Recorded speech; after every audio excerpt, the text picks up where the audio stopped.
Hello दोस्तों, आप सभी का आर के स्टडी में स्वागत है। आज हम महाजनपद के बारे में चर्चा करेंगे। कौन कौन सा महाजनपद वर्तमान में कहाँ स्थित था, कौन से महाजनपद वर्तमान भारत के बाहर थे और कौन कौन से महाजनपद भारत में। इनकी जानकारी हमें कहाँ से प्राप्त होती है, इन सभी पर हम चर्चा करने वाले हैं। शुरू करते हैं आज का सेशन। 6ठी शताब्दी बीसी में महाजनपद का विस्तार हुआ। इसका उदय आर्थिक सामाजिक प्रगति ने राजनीतिक जीवन का विकास किया। महाजनपद बना कैसे? कबीला, कबीले से जन बना और जन से जनपद बना, जनपद से महाजनपद बना। महाजनपद का सबसे छोटा भाग कबीला, कबीला से जन बना, जन से मिलकर जनपद और जनपद से मिलकर महाजनपद का रूप ले लिया। जनपदों का महाजनपदों का उल्लेख 2 ग्रंथों में मिलता है। पहला, इसकी जानकारी बौद्ध ग्रंथ अंगुत्तर निकाय में मिलती है। दूसरा, इसका उल्लेख जैन ग्रंथ भगवती सूत्र में भी मिलता है।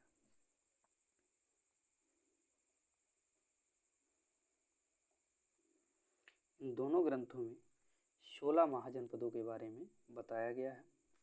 इन दोनों ग्रंथों से हमें 16 महाजनपदों के बारे में पता चलता है। इन 16 महाजनपदों में कुछ महाजनपद गणतंत्र और अधिकांश महाजनपद राजतंत्र के थे। राजतंत्र जहाँ राजशाही शासन हो, अर्थात राजा का शासन हो। गणतंत्र जहाँ गण या संघ का शासन हो।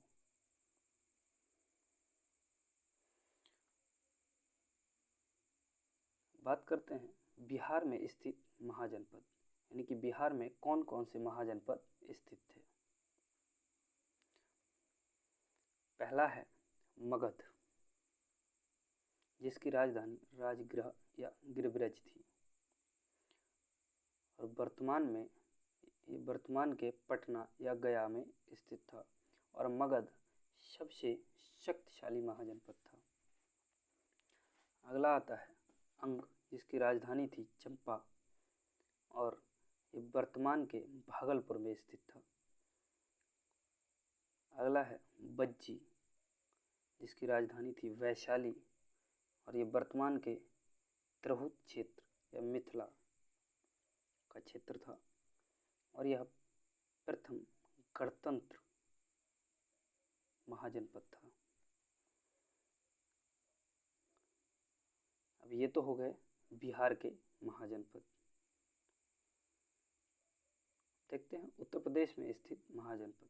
उत्तर प्रदेश में कौन कौन से महाजनपद स्थित थे। पहला है काशी, जिसकी राजधानी थी वाराणसी।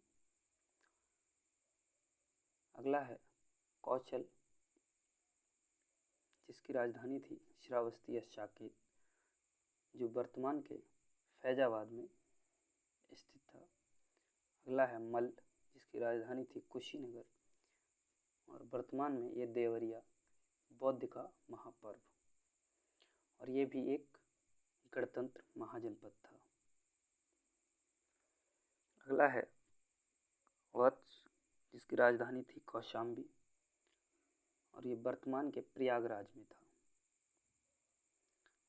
अगला है कुरु, जिसकी राजधानी इंद्रप्रस्थ, जो वर्तमान में दिल्ली में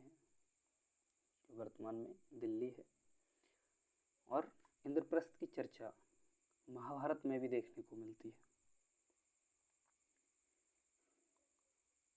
अगला है पांचाल, जिसकी राजधानी थी अहिच्छत्र। अगला है शूरसेन, जिसकी राजधानी थी मथुरा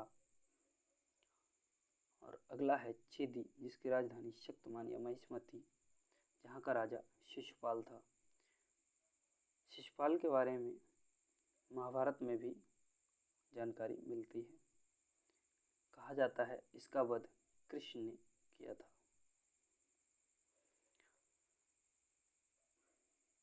मध्य प्रदेश में स्थित महाजनपद, पहला है अवंती, जिसकी राजधानी थी उज्जैन या श्वेतवती, यहाँ का राजा चंद्रप्रयोत था। मगध के राजा बिंबिसार ने अपने वैद्य जीवक को अवंती के राजा की सेवा में भेजा और इसके पश्चात अवंती ने मगध की अधीनता स्वीकार कर ली और मगध में अवंती का विलय हो गया। जो अवंती के राजा चंद्रप्रयोत थे वो बहुत बीमार हो गए। जब वो ठीक नहीं हो रहे थे तो मगध के राजा बिंबिसार ने अपने राजकीय वैद्य जीवक को अवंती भेजा और जब ये ठीक हो गए तो मित्रवत अवंती का मगध में विलय हो गया। ये वही जीवक हैं जिन्हें बौद्ध की सेवा में भेजा गया था। अगला महाजनपद है मत्स्य, जिसकी राजधानी थी जयपुर या विराटनगर, वर्तमान के ये राजस्थान में था। अगला है अशमक, जिसकी राजधानी थी पोटली या पोतन और ये वर्तमान के आंध्र प्रदेश में था।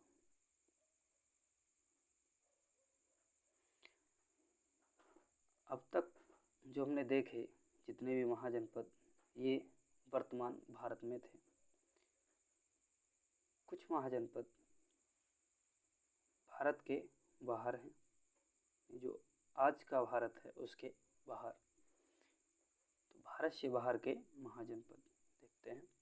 कंबोज, पहला है कंबोज महाजनपद, जिसकी राजधानी राजपुर या हाटक है। अगला है गांधार, जिसकी राजधानी तक्षशिला है।